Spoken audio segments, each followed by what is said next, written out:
বিদ্রোহী কবি কাজী নজরুল ইসলাম আমাদের জাতীয় কবি হিসাবে গাদিভুক্ত হয়েছেন।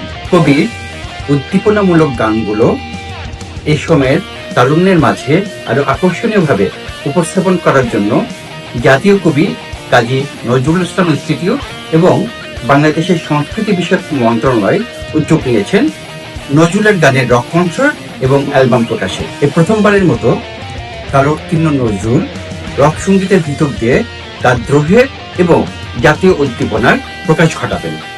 মানিক মিয়া এভিনিউয়ে নজরুল কনসার্ট এবং অ্যালবাম প্রকাশনা উৎসবে আমরা আসছি। চলে আসুন, আপনিও মেতে উঠুন নজরুলে। Till then, keep rocking.